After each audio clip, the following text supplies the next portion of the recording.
है। हजरत सरकार सुल्तान इब्राहिम इब्ने अदहम हैं, अपने महल के अंदर सो रहे हैं। मशहूर सा किस्सा है, लेकिन जोड़ रहा हूं बात। अपने महल के अंदर सो रहे हैं और सुते सुते अचानक उनके छत पे चलने की आवाज आई। छत पे बादशाह के महल के छत पे कोई चल रहा।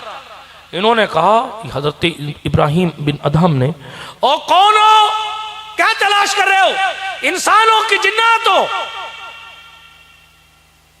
उन्होंने कहा कुछ नहीं, हमारा ऊंट गुम गया, हम ऊंट तलाश कर रहे हैं। क्या कहा? ऊंट गुम गया। ऊंट समझते हैं आप लोग?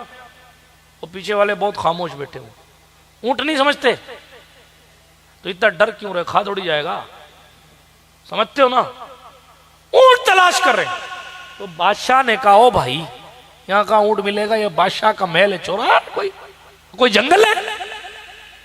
तो खूबसूरत सा जवाब उस मखलूक ने दिया था, ओ इब्राहिम अदहम, जब बादशाह की छत पर ऊंट नहीं मिल सकता तो बादशाह के तख्त पर खुदा कैसे मिलेगा? फिर सुल्तान इब्राहिम अदहम, और भी रिवायात हैं। एक रिवायत में वो हिरनी के पीछे भागे थे और उसने पलट कर कहा था। और भी रिवायात हैं, लेकिन ये भी रिवायत है, सुल्तान इब्राहिम इब्ने अदहम ने फिर अगले दिन तख्त ताज छोड़ दिया। बात समझ शरीफ में आई? बादशाहत तर्क कर दी, अपने पार्षद बनने के लिए ईमान बेच दे रहे, और वह अल्लाह वाला बनने के लिए बादशाहत खुशी खुशी दे दी। गटर साफ करने की ठेकेदारी हासिल करने के लिए लोग अपने ईमान का सौदा कर रहे हैं।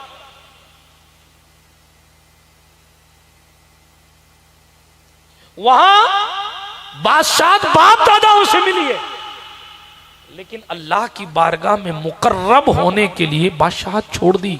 और मालूम आपको, कहते हैं सर्दी की रातों में मैं जंगलों में फिरा करता था। एक बार मैं नमाज पढ़ने के लिए गया, अल्लाह अकबर, कपड़े मैले से थे।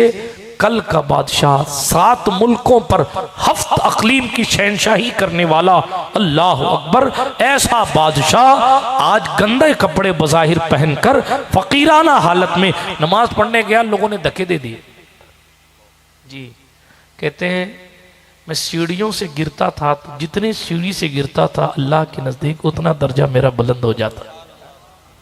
अल्लाह के नजदीक मेरा दर्जा उतना बुलंद हो जाता। आज हम और आप खुदा जाने कैसे कैसे ख्वाब देखते हैं। जनाब, बुजुर्गों की जिंदगी उठाकर पढ़िए, ऐसे ऐसे अल्लाह वाले जिनके नाम से आज जनाब ट्रकें चल रही हैं, ट्रेनें चल रही हैं, ऐसे ऐसे अल्लाह वाले जिनके नाम से हमारे आपके घर चल रहे हैं। किसी ने अपने मशाइख का बिस्तरा कंधे पर उठा के फिरा है, कोई अपने पीर का उगलदान पी जाया करता था, कोई थूक की और सुपारी की गिलोरी अपने मुंह में रखकर, कोई जूतियां सर पे उठाकर, कोई जनाबे वाला, ये कौन है जिसे अमीर खुसरू कहा जाता है?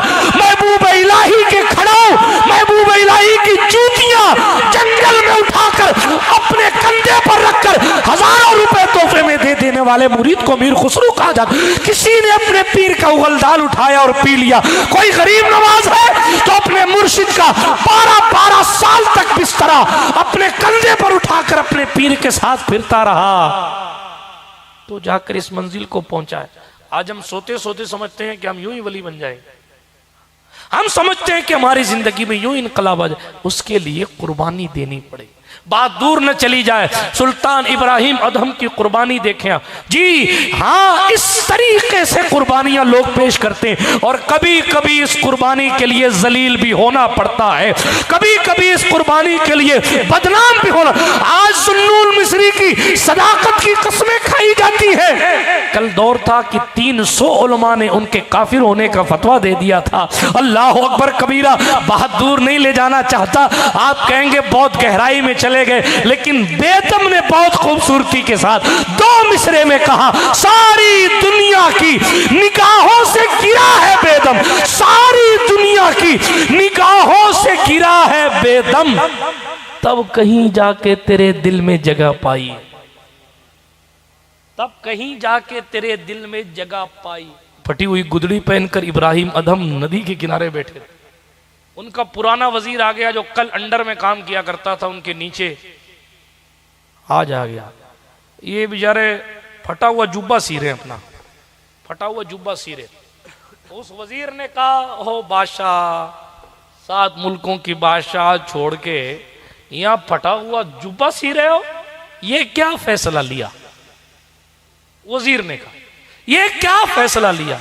सुल्तान इब्राहिम अदम ने भी देखा कि आज तो ताना वजीर ही ने मार दिया।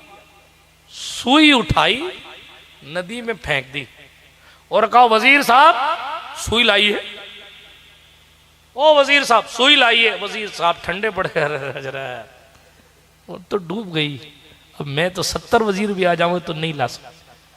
हजरत इब्राहिम अदम ने मुंह किया समंदर की तरफ या नदी की तरफ, मछलियों मेरी सुई लाओ।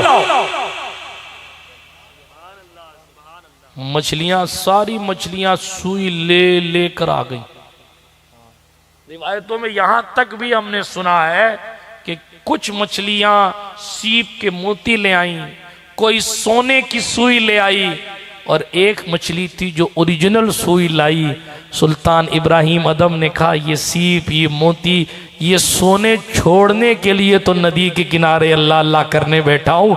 ये तुम्हारी सुई सोने की और ये सीप के मोती तुम ले जाओ, मुझे तो मेरी सुई ला कर दे दो। और वजीर की तरफ खिताब फरमा के कहा, वजीर साहब, पहले मैं सरों पर हुकूमत करता था, अब समंदरों पर भी हुकूमत कर